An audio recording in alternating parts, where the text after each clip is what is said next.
जय जिजाऊ, जय शिवराय, जय रौद्रशंभू ह्या 3 जयघोषात मराठ्यांच्या इतिहासाची ओळख आपल्याला होते असे म्हणायला हरकत नाही. पराक्रमी शहाजीराजे भोसले आणि राजमाता जिजाऊमा साहेब यांच्या स्वराज्य या स्वप्नाला छत्रपती बनून शिवाजीराजे भोसले यांनी पूर्ण केले. संभाजी महाराजांनी आपले रक्त देऊन देखील ह्या स्वराज्याचे रक्षण केले. पुढे शूर छत्रपती राजाराम राजे व राणी ताराबाई, छत्रपती शाहू महाराज यांनी देखील मराठ्यांच्या साम्राज्याचा विस्तारच केला. मराठा साम्राज्य हे केवळ भोसले कुटुंबियाचे नव्हते. त्यासाठी मोहिते, निंबाळकर, जाधव, शिर्के, गायकवाड, पालसकर, शिंदे, पवार अशा सर्व 18 पगड जातीमधून येणाऱ्या शूर मावळ्यांचे आपले साम्राज्य होते. म्हणूनच त्याला स्वराज्य असे बोलले जाते. 2 दशक शूर मराठा सरदारांनी आपला पराक्रम दाखवत संपूर्ण जगाला मराठ्याचे वर्चस्व दाखवून दिले. पाकिस्तानच्या अटकपासून ते तामिळनाडूच्या तंजावापर्यंत मराठा साम्राज्य पसरलेले होते. अजूनही जगाच्या इतिहासात त्या 2 दशकांचा उल्लेख मराठा साम्राज्य असाच होतो.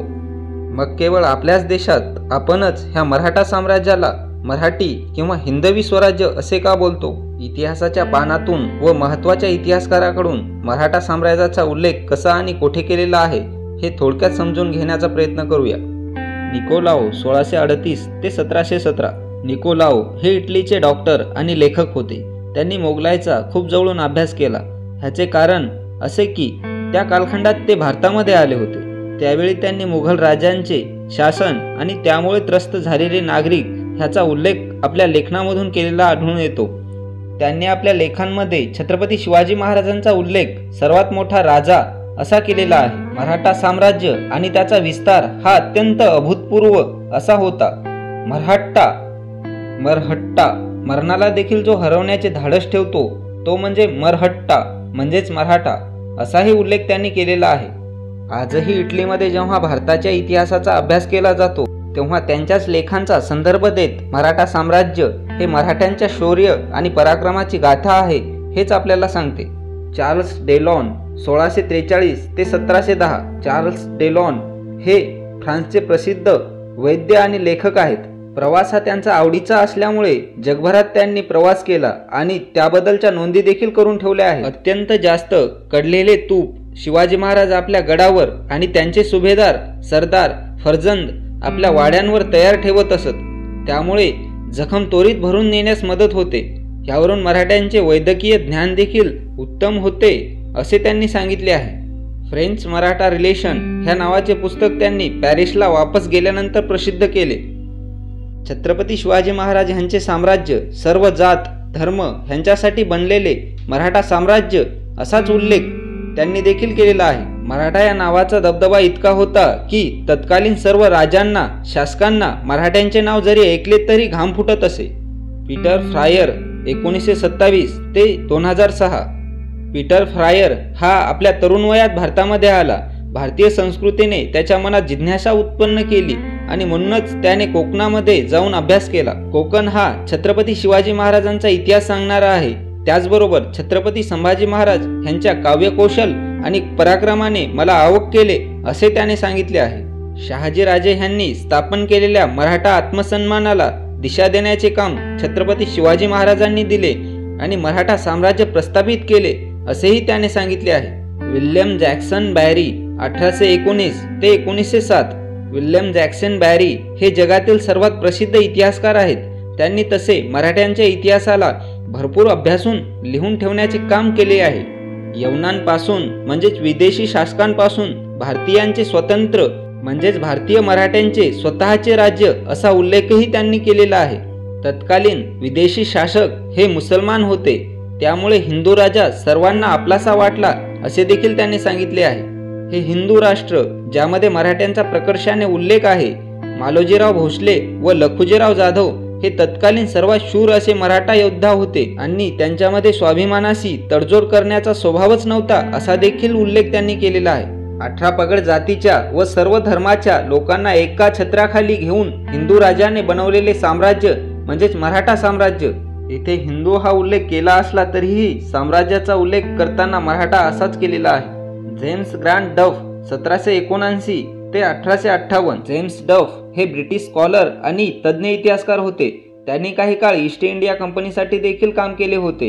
ह्यांनी लिहून ठेवलेल्या इतिहासाच्या नुसार त्यावेळी राजवट म्हणजेच सर्वांचे राज्य संपुष्टात घेऊन सर्व काही ईस्ट इंडिया कंपनीच्या अधिपत्याखाली घेऊन येण्याचे सत्र सुरू होते। साताऱ्याचे छत्रपती प्रताप सिंग यांची इंग्रजांनी सगळीकडून कोंडी केली होती।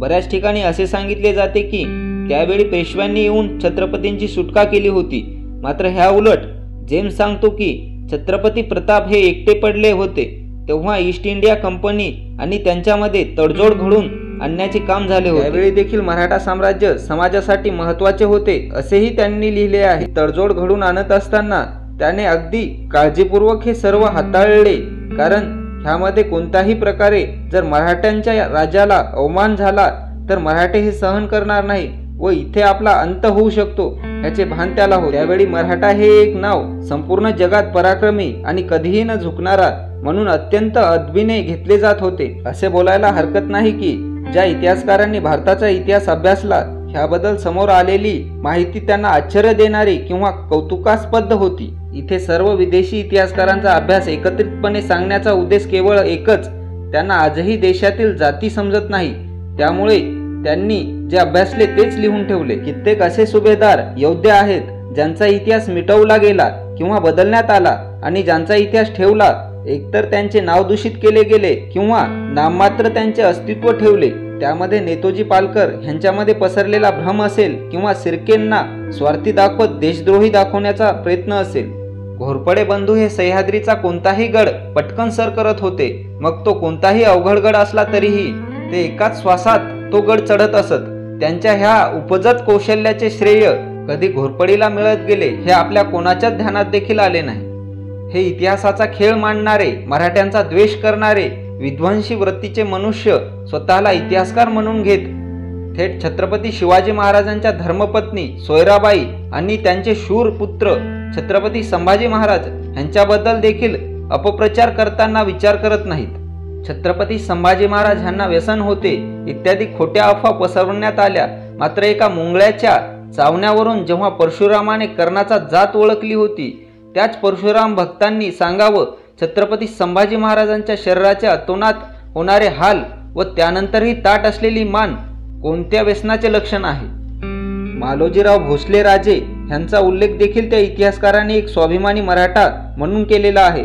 कोणत्याही इतिहासकाराने हिंदवी राज्य किंवा मराठी साम्राज्य असा उल्लेख केलेला नाही। प्रत्येक दख्खनी योद्ध्याचा मराठा किंवा मराठे म्हणूनच त्यांना संबोधले आहे।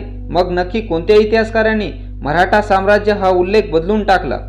मराठ्यांच्या शौर्याची, पराक्रमाची, त्यागाची शिकवण देणारा इतिहास कोणत्या द्वेषातून किंवा कोणत्या अर्ध्या माहितीमधून बदलून टाकण्याचा प्रयत्न केला गेला आहे?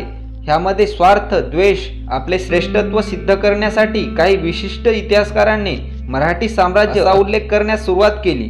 पेशव्यांनी मराठा साम्राज्य चालवायला घेतले, त्यांच्या शौर्यामुळे साम्राज्याचा विस्तार झाला असे वारंवार आपल्याला ठासून सांगण्याचा प्रयत्न केला आहे। मात्र पेशव्यांसोबत सर्वच 18 पगड जातीचे शूर सरदार सैन्यामध्ये सामील होते।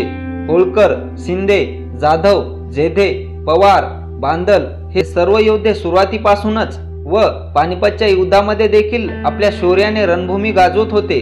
मग ह्याचे श्रेय केवळ एकाला का दिले गेले? आपले वर्चस्व दाखवण्यासाठी इतिहास सदैव आपल्या समोर सोयीनुसार दाखवण्याचा प्रयत्न केला गेला। त्याबद्दल जाब विचारल्यास विदेशी इतिहासकारांनी आपला इतिहास दूषित केला असे निर्लज्जप्रमाणे सांगण्यात येते। मात्र ह्याच विदेशी इतिहासकारांनी कुठेही मराठा साम्राज्यामध्ये केवळ पेशव्याचे वर्चस्व किंवा हिंदू राष्ट्र असा उल्लेख न करता मराठा असाच उल्लेख केला आहे।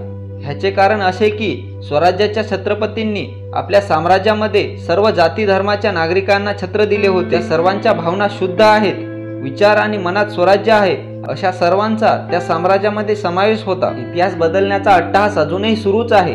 छत्रपती शिवाजी महाराजांच्या राज्याभिषेक दिनाला हिंदू साम्राज्य दिन म्हणून साजरा करण्याचे प्रयत्न सुरू आहेत। मराठ्यांच्या इतिहासातील महत्त्वाचे दिवस त्यांच्याच नावाने ओळखले गेले पाहिजे। ते बदलण्याचा हक्क कोणालाही नाही आणि कोणत्या भावनेमधून ते बदलण्याचा कट रचला जात आहे। जय शिवराय।